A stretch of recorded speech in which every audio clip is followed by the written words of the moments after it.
أعوذ بالله من الشيطان الرجيم بسم الله الرحمن الرحيم السلام عليكم ورحمة الله وبركاته.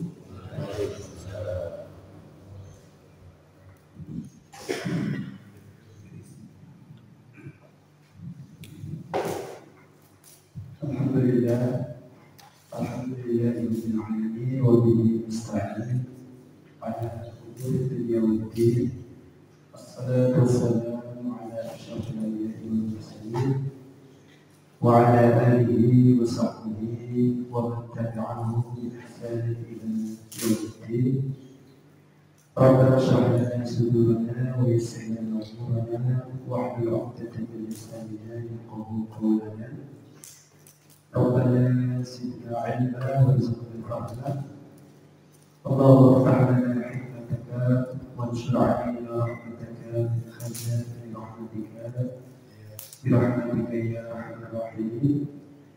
اللهم اخرجنا من ظلمات الوهم واكرمنا بنور الفهم وافتح علينا بمعرفه العلم وسهل اخلاقنا بالحلم واجعلنا ممن يستمعون القول فيتبعون احسنه.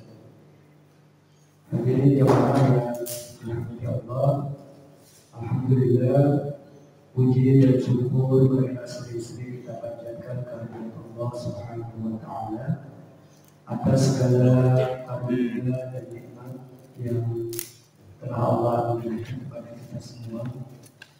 Nikmat umur, nikmat kesehatan, nikmat berupa berbagai macam rezeki, dan tentu terutama nikmat iman, nikmat Islam dan nikmat ihsan. Salawat dan salam mari sering-sering juga kita hafalkan untuk Nabi kita, baginda Nabi Muhammad sallallahu alaihi wasallam serta keluarga beliau dan sahabat-sahabatnya. Semoga dengan banyak bersalawat kepada Rasulullah sallallahu alaihi wasallam kelak kita mendapatkan syafaat beliau di hari akhir. Amin ya rabbal alamin. Hadirin jamaah yang dirahmati oleh Allah Subhanahu wa taala, pada pagi hari yang berkah ini insyaallah kita akan melanjutkan pembahasan kita mengenai tafsir surat Toha. Kalau di pertemuan yang lalu kita sudah membahas tafsir dari ayat 115 hingga ayat 121. Nah, pada pagi hari ini insyaallah kita akan lanjutkan tafsir ayat 122 hingga ayat 127 dari surat Toha.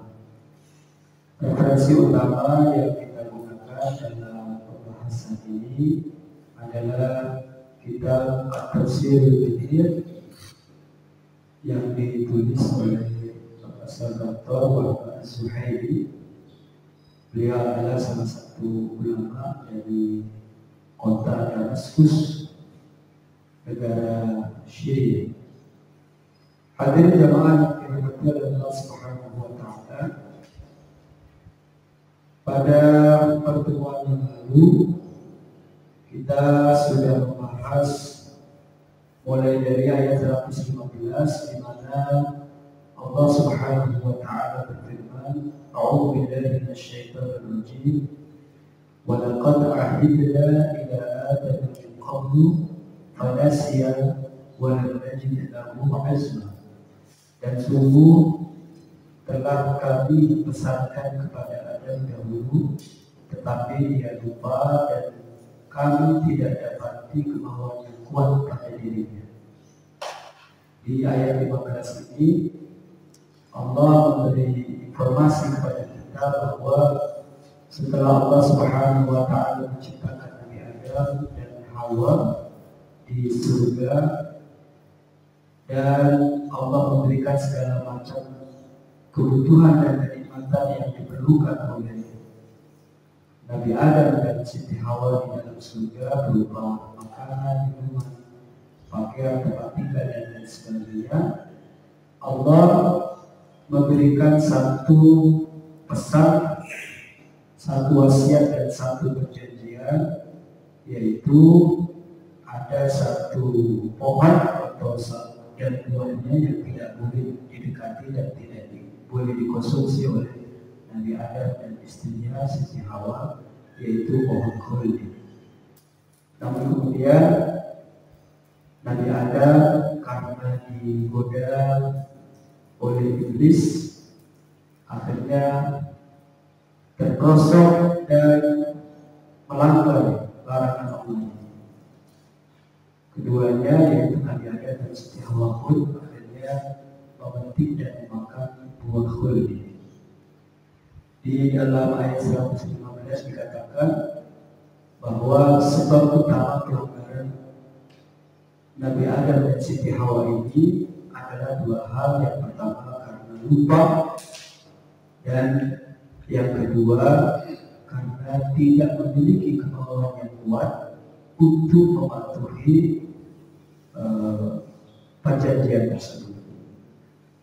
Di pertemuan yang lalu kita sudah membahas bahwa lupa dan tidak memiliki kemampuan yang kuat inilah yang membuat manusia, anak keturunan Adam ini melanggar perintah-perintah Allah Subhanahu wa Ta'ala, melanggar larangan Allah Subhanahu wa Ta'ala. Sebaliknya, dengan banyak mengingat aturan-aturan Allah dan juga adanya kekuatan kemauan, maka dua hal ini akan membantu manusia untuk taat kepada hukum-hukum dan ajaran-ajaran Allah Subhanahu wa Ta'ala.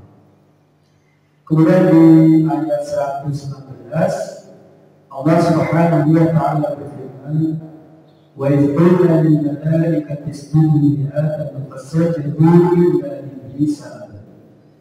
Setelah Allah menciptakan Nabi Adam dengan segala macam kelebihannya dibanding para malaikat dan bangsa jin, maka Allah memerintahkan kepada para malaikat untuk memberikan rasa hormat kepada Nabi Adam dalam bentuk bersujud kepadanya. Jadi sujudnya para malaikat ini kepada Adam bukan untuk menyembahnya, tetapi untuk memberi penghormatan atas segala macam kelebihan yang telah Allah berikan kepadanya. Nah, di antara yang diperintahkan untuk melakukan sujud menghormati Nabi Adam adalah bangsa jin. Namun ada satu jin yang menolak untuk bersujud kepada Nabi Adam, yang kemudian oleh Allah jin ini yang durhaka ini dinamai iblis. Nah, iblis ini menolak. Jadi ayat 119 artinya adalah yang ingatlah ketika kami berfirman kepada para malaikat, sujudlah kalian kepada Adam, lalu mereka pun sujud kecuali iblis, dia menolak. Penolakan iblis ini disebabkan di dalam tafsir ini dikatakan bahwa iblis ini memiliki rasa dengki karena melihat bahwa Nabi Adam ini ternyata diberi banyak kelebihan dibanding dirinya. Kemudian penyebab yang kedua penolakan iblis untuk bersujud kepada Adam adalah dia merasa lebih mulia dari Adam karena Allah telah menciptakan dirinya dari api, sementara iblis ini melihat Adam hanya diciptakan oleh Allah dari saripan tangan. Jadi ada pelajaran yang bisa kita petik di sini bahwa dua hal, yaitu perasaan dengki dan perasaan sombong, itu bisa menjerumuskan manusia pada perbuatan-perbuatan mungkar. Lalu di ayat 117 Allah berfirman, "Faqulna ya Adam inna hadha aduwwun laka wa li zawjika fala yukhrijannakuma minal jannati fatashqa.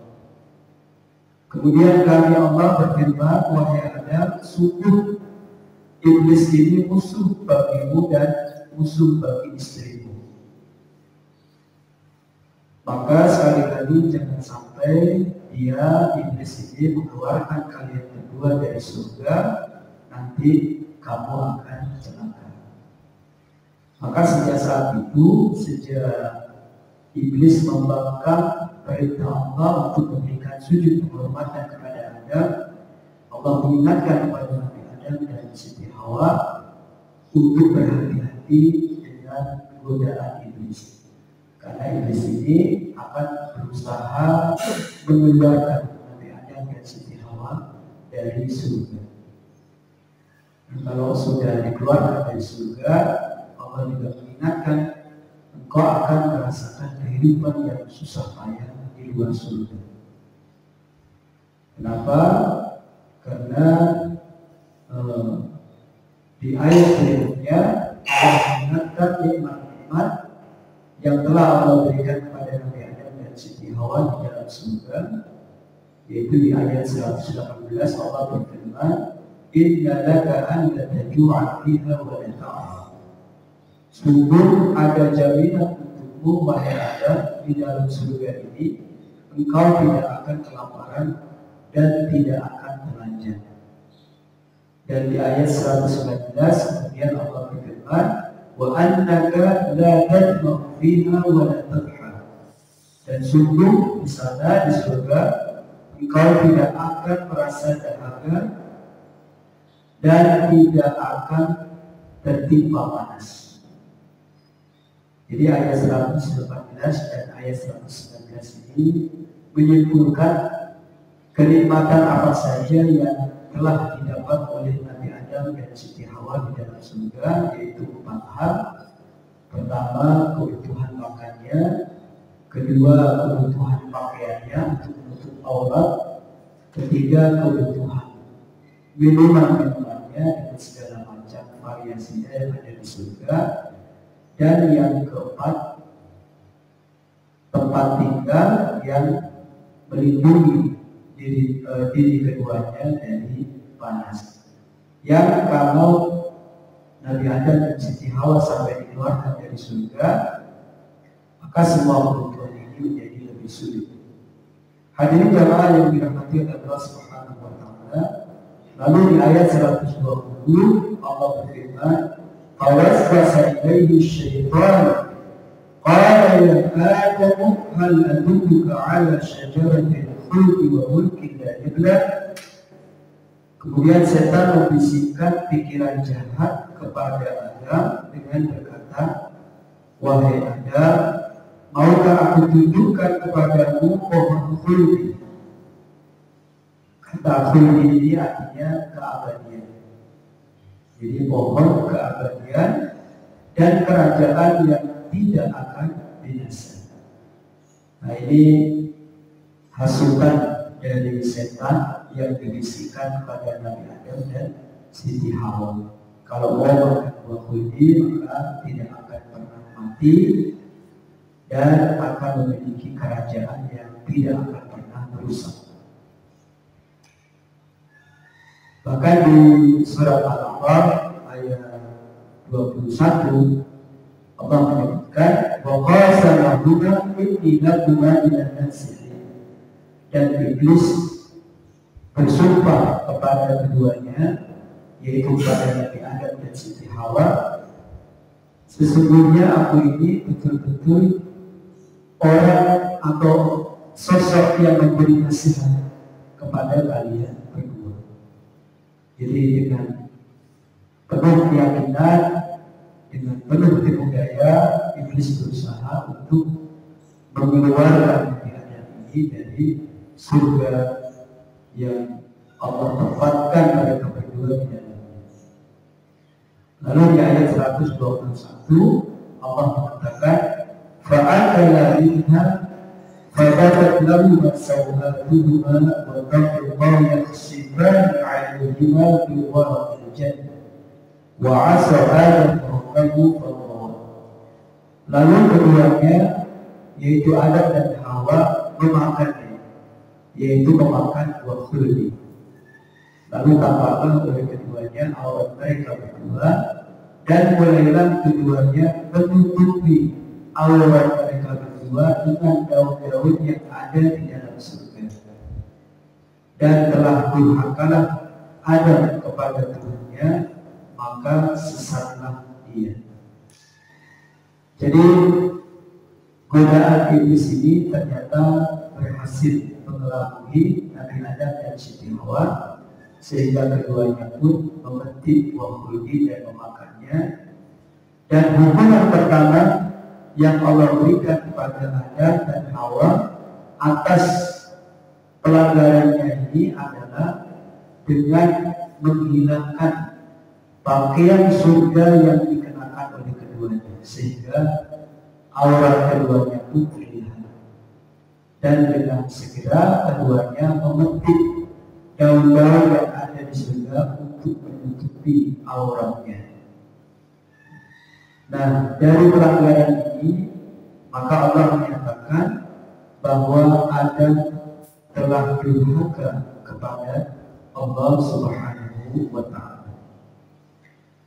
Dalam pertemuan yang lalu kita sudah bahas sebuah hadis yang disampaikan oleh Rasulullah SAW dan diriwayatkan oleh Abu Hurairah radhiyallahu anhu, bahwa di alam ruh Nabi Musa menyatakan protesnya kepada Adam, wahai ayahanda Adam, karena dosamu kemudian Allah mengeluarkan engkau dan keturunanmu semua manusia dikeluarkan dari surga dan diturunkan ke bumi. Maka dijelaskan kepada Nabi Adam, semuanya itu tidak terlepas dari takdir dan ketentuan Allah Subhanahu wa Ta'ala. Jadi keberadaan Nabi Adam dan Siti Hawa yang dikeluarkan dari surga dan kemudian dipindahkan ke bumi tempat kita tinggal semua ini, itu sudah atas kehendak Allah Subhanahu wa Ta'ala. Hadirin jamaah yang dirahmati oleh Allah Subhanahu wa Ta'ala, kita lanjutkan ke ayat 122. Allah Subhanahu wa Ta'ala berfirman, "Thumma jtabahu rabbuhu fataba 'alaihi wa hada." Kemudian Tuhannya Adam memilih dia untuk menjadi orang yang dekat kepadanya.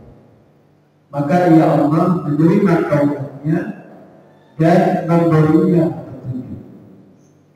Jadi setelah sadar bahwa dirinya melanggar larangan Allah, maka Nabi Adam ini segera bertaubat kepada Allah Subhanahu wa Ta'ala. Dalam surat Al-Baqarah ayat 37, Allah berfirman, "Fatalaqqa Adam min rabbih kalimatin fataba 'alaihi innahu huwat tawwabur rahim."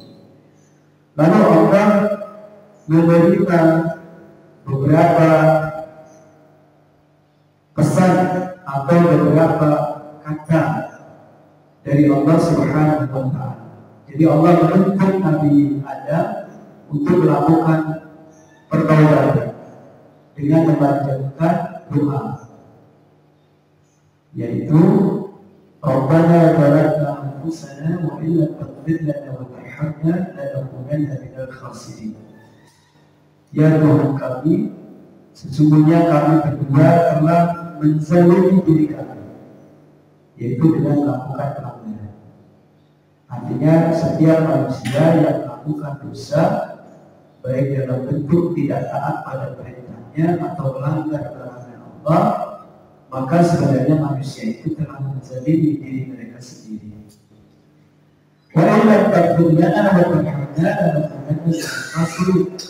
Dan jika Engkau ya Allah tidak mengampuni kami dan tidak merahmati kami, la nakunanna minal khasirin, pasti kami termasuk orang-orang yang merugi. Jadi ini doa yang diajarkan oleh Allah Subhanahu wa Ta'ala kepada Nabi Adam, supaya Allah mengampuni dosa dari pelanggaran dia memakan buah kunci di dalam surga. Dan doa inilah yang disunnahkan atau diajarkan oleh Rasulullah SAW Muhammad kepada kita untuk sering-sering kita baca supaya Allah mengampuni dosa-dosa kita, yaitu Rabbana zalamna anfusana wa illam taghfir lana wa tarhamna lanakunanna minal khasirin. Nah, setelah Allah mengajarkan doa memohon taubat ini kepada Adam, adapun membacanya maka Allah mengampuni dosanya. Tetapi Allah tetap memberikan hukuman kepada Nabi Adam dan Siti Hawa dengan mengeluarkan keduanya dari surga dan menurunkannya di bumi tempat anak keturunannya sampai hari kiamat nanti itu menjalani kehidupan. Dan selain Allah mengampuni dosa-dosa Adam, Allah tetap mengasihi dan menjadikan makhluk yang dekat juga dengan Allah Subhanahu wa Ta'ala. Hadirin jamaah yang dimuliakan oleh Allah Subhanahu wa Ta'ala, lalu di ayat yang berikutnya yaitu ayat 123 Allah berfirman, qala minha jami'an ba'dukum li ba'din adu. Dia Allah berfirman, turunlah kalian berdua dari surga bersama-sama. Sebagian kalian akan menjadi musuh bagi sebagian yang lainnya. Nah, kalau di surga itu kan hati manusia itu dibersihkan oleh Allah. Yang ada hanya pikiran-pikiran baik, perasaan-perasaan baik, dan memuji kebesaran Allah Subhanahu wa Ta'ala. Tetapi rupanya alam surga ini berbeda dengan alam dunia. Allah sudah mengingatkan nanti ketika kalian berdua, Adam dan Hawa turun ke bumi, iblis dan bala tentaranya yaitu para syaitan itu akan terus berusaha menggoda kalian berdua, sehingga kalian berdua ini karena godaan dan bisikan iblis dan bala tentaranya akan terjebak dalam sikap saling bermusuhan. Tentunya ayat 123 dari surah Toha ini menjadi sebuah peringatan bagi kita umat manusia bahwa selama kita manusia hidup di dunia ini, pertama tidak akan lepas dari godaan setan, tidak akan lepas dari godaan hawa nafsu yang ada dalam diri kita, dan godaan setan dan godaan hawa nafsu itu akan salah satunya menjerumuskan manusia untuk saling bertengkar, untuk saling bermusuhan. Hadirin jamaah yang dirahmati oleh Allah Subhanahu wa Ta'ala, lalu di ayat 123 yaitu ayat berikutnya Allah berfirman, فَإِنَّا يَأْتِيَنَّكُمْ مِنِّي هُدًى فَمَنِ اتَّبَعَ هُدَايَ فَلَا يَضِلُّ وَلَا يَشْقَى. Maka jika datang kepada kalian petunjuk dariku, yaitu dari Allah, maka ketahuilah barang siapa mengikuti petunjukku, dia tidak akan tersesat dan tidak akan celaka. Nah, untuk menjaga Nabi Adam dan Hawa dan anak keturunan menjadi godaan setan dan godaan hawa nafsu, Allah menurunkan petunjuk-petunjuknya, yaitu dengan cara Allah memilih manusia-manusia terbaik di zamannya yang ada di masing-masing umat untuk diangkat menjadi Nabi dan Rasul, dan kepada mereka Allah kemudian menurunkan wahyunya. Dan di antara wahyu-wahyu ini ada yang dikenal atau kita kenal sebagai kitab-kitab suci. Umatnya Nabi Daud mendapatkan kitab Zabur, umatnya Nabi Musa mendapatkan kitab Taurat, umatnya Nabi Isa mendapatkan kitab Injil, umatnya Nabi Muhammad Muhammad kita ini mendapatkan kitab Al-Quran. Jadi kitab-kitab samawi, kitab-kitab yang diturunkan dari langit ini yang berupa wahyu-wahyu Allah inilah yang menjadi petunjuk hidup bagi umat manusia supaya selamat di dunia dan di akhirat. Hadirin jamaah yang diikuti oleh Allah Subhanahu wa taala, di ayat 123 tadi Allah mengatakan barang siapa mengikuti petunjukku, yaitu wahyu-wahyu Allah itu, kitab-kitab suci Allah itu, maka dia tidak akan tersesat dan tidak akan celaka. Pada ini Ibnu Abbas, salah seorang sahabat Rasulullah SAW, Ibnu Abbas radhiyallahu anhu pernah berkata, "Qala ta'ala liman qara'a al-Qur'an wa 'amila bima fihi an la yadhilla fid dunya wa la yashqa fil akhirati." Kata Ibnu Abbas, Allah telah menjamin siapa saja yang membaca Al-Quran, siapa saja yang mengamalkan isinya, maka dia tidak akan tersesat di dunia dan tidak akan celaka di akhirat. Lalu Ibnu Abbas juga mengatakan, "Man qara'a al-Qur'an wa ittaba'a ma fihi hadahu Allahu bil hidayati wa waqahu yawmal qiyamati su'al hisab." Barang siapa membaca Al-Quran dan mengikuti kandungannya, Allah akan memberinya petunjuk sehingga dia tidak tersesat, dan Allah akan menjaganya pada hari kiamat kelak dari perhitungan amal yang berat. Nah, ini tafsir Ibnu Abbas terhadap surat Toha ayat 123 ini, yang intinya adalah mengingatkan kita supaya kita sering-sering membaca Al-Quran, sering-sering memahami arti Al-Quran, dan berusaha untuk mengamalkan apa saja yang ada di dalam Al-Quran yang berupa petunjuk hidup dari Allah Subhanahu wa taala. Ada petunjuk hidup untuk pribadi, ada petunjuk hidup untuk keluarga, jadi kehidupan berkeluarga itu bagusnya seperti apa, itu dijelaskan juga di dalam Al-Quran.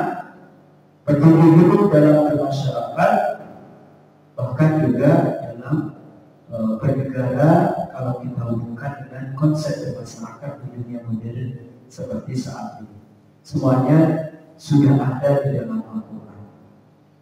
Selain mengatur kehidupan dunia, maka Al-Quran ini juga akan menjaga manusia ketika kelak dibangkitkan di hari akhir, di hari kiamat, untuk mempertanggungjawabkan amal ibadahnya.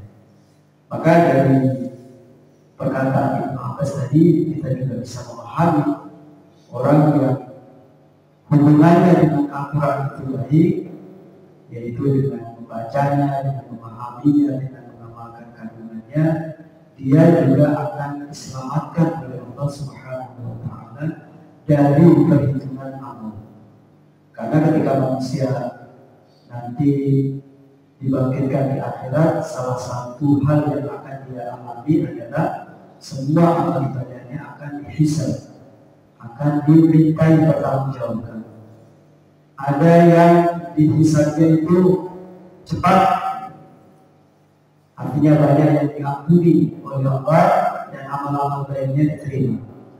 Ada yang dihisabnya itu detil, tapi pada akhirnya lolos surga, masuk surga.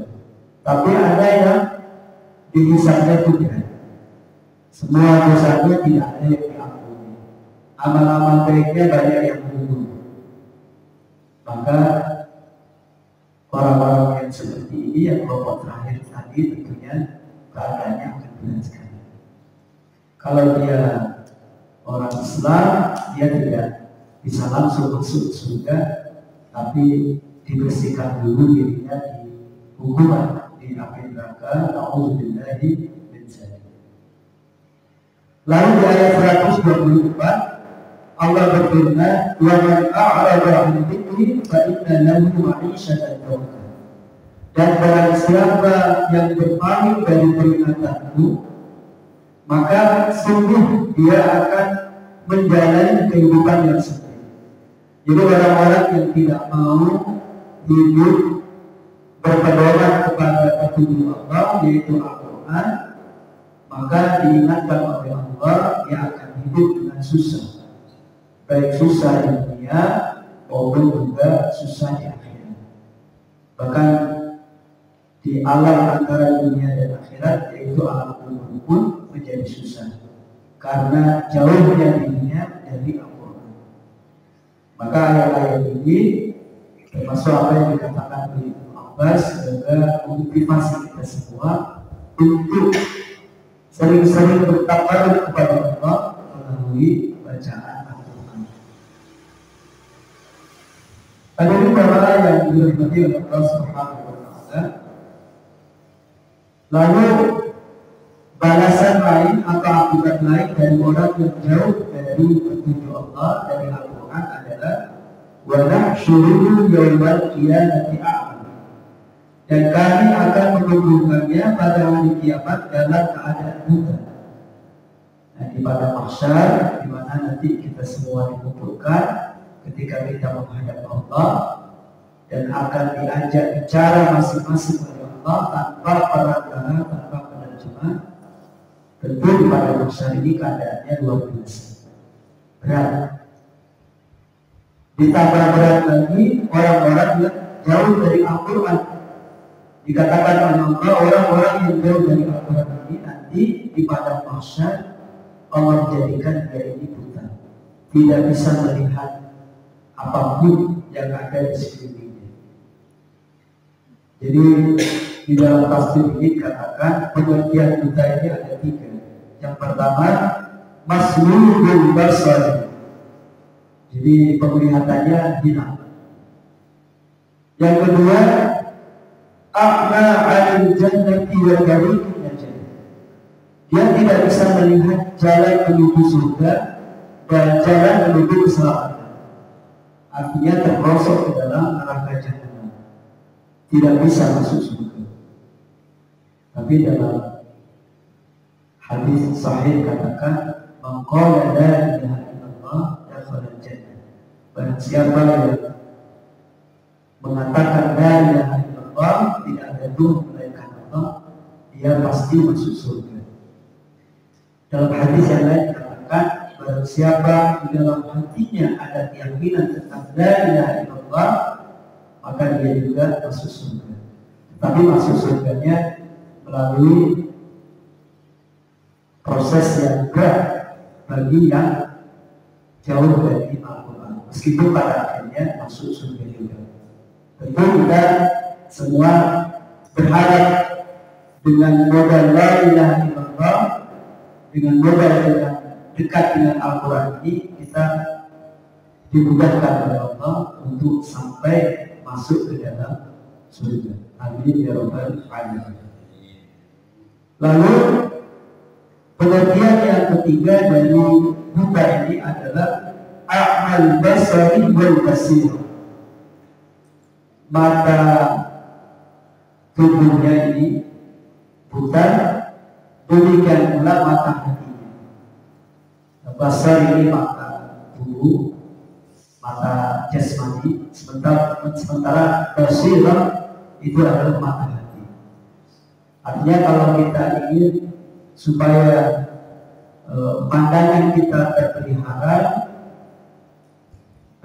terpelihara dari sisi kesehatan fisiknya, maupun terpelihara untuk digunakan untuk melihat hal-hal yang tidak baik, kita harus sering-sering membaca Al-Quran. Dan kalau kita ingin basirah kita, maka hati kita itu juga tajam, maka kita juga harus sering-sering baca Al-Quran. Ini pesan yang bisa kita dapat dari tafsir surat Thaha ayat 124. Hadirin jamaah yang dirahmati oleh Allah Subhanahu wa taala, di surat Al-Isra ayat 97 Allah berfirman, "Wa nahsyuruhum yawmal qiyamati 'ala wujuhihim umyan wa bukman wa summan ma'wahum jahannam."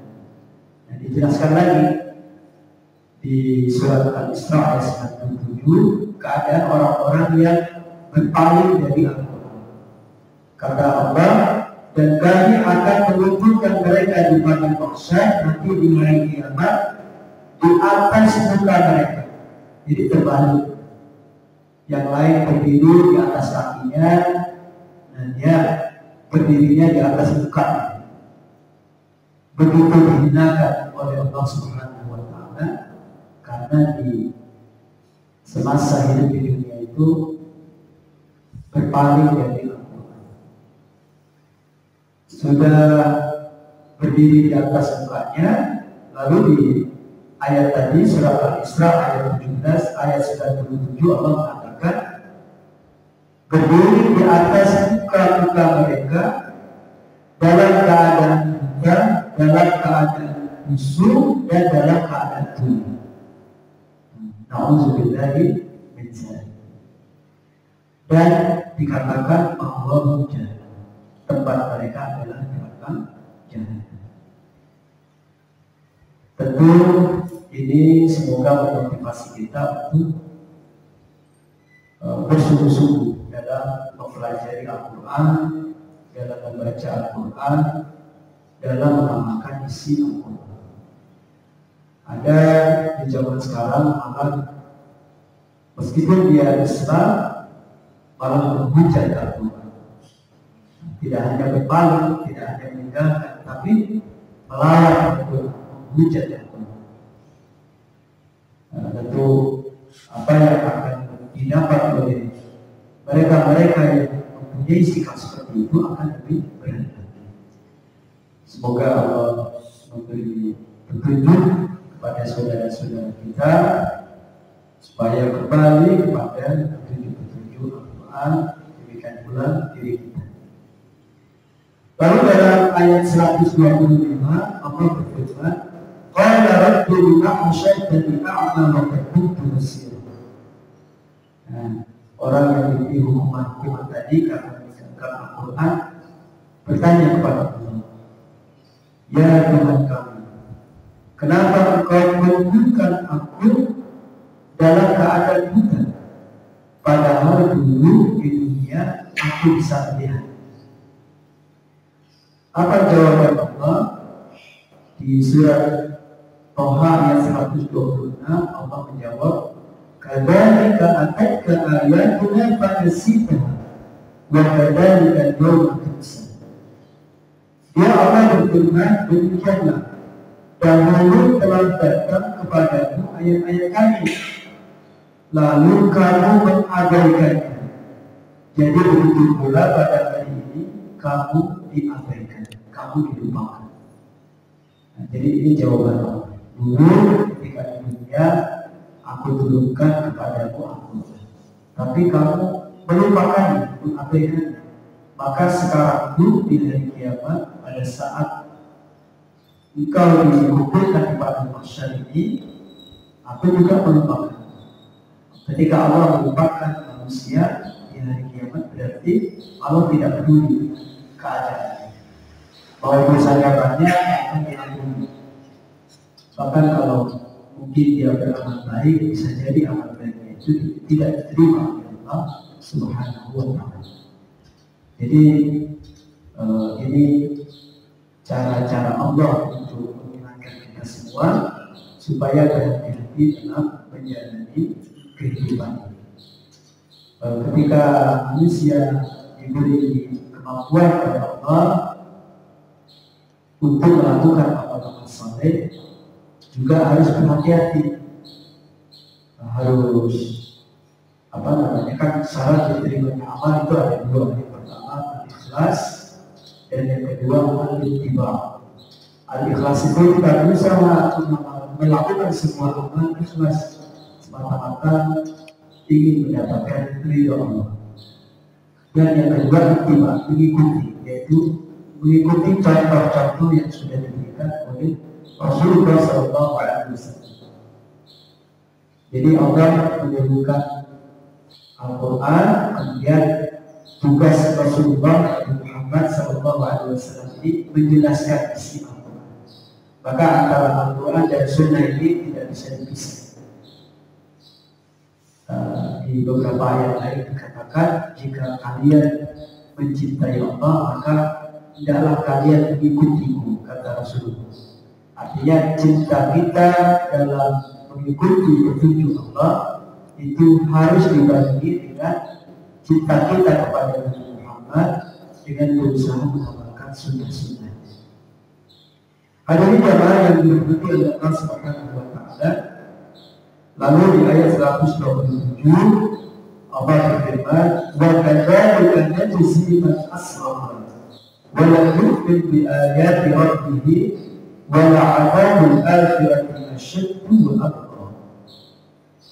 Dan demikianlah kami membalas orang yang melampaui batas dan tidak percaya kepada ayat-ayat Tuhan. Sungguh siksa di akhirat itu lebih berat dan lebih kekal. Artinya orang yang jauh dari Al-Quran, di antara hubungan di dunia yang dia dapat itu jiwanya tidak tenang. Banyak kita saksikan negara-negara maju, tapi penduduknya mayoritas non Muslim, misalnya Jepang, Eropa, Amerika dan lain sebagainya.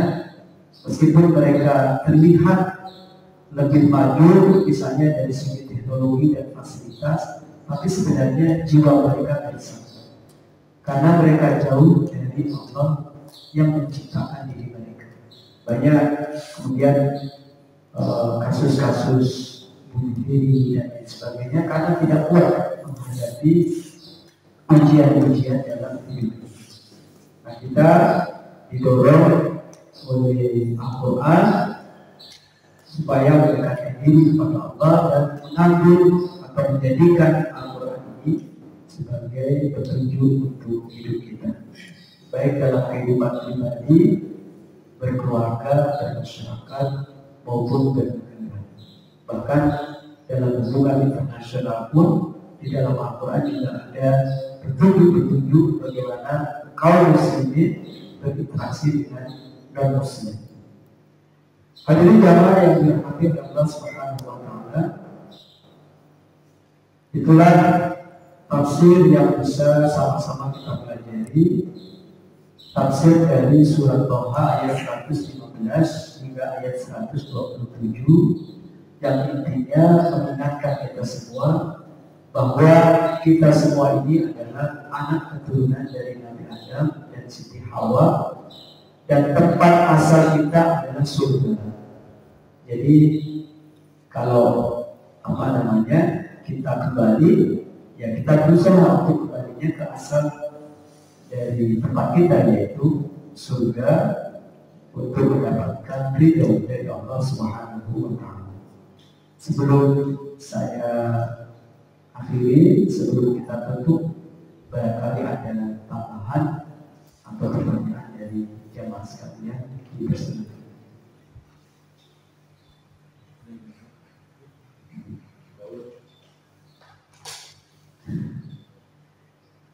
Baik, demikian Bapak-bapak sekalian yang dirahmati Allah, semoga apa yang bisa kita pelajari pagi hari ini bermanfaat untuk kita semua. Amin. Dan kemudian saya mohon maaf bila mana disampaikan hari ini ada banyak kekurangan. Kita tutup dengan alhamdulillah. Subhanallah wa bihamdika asyhadu an la ilaha illa anta astaghfiruka wa atubu ilaik. Assalamualaikum warahmatullahi wabarakatuh.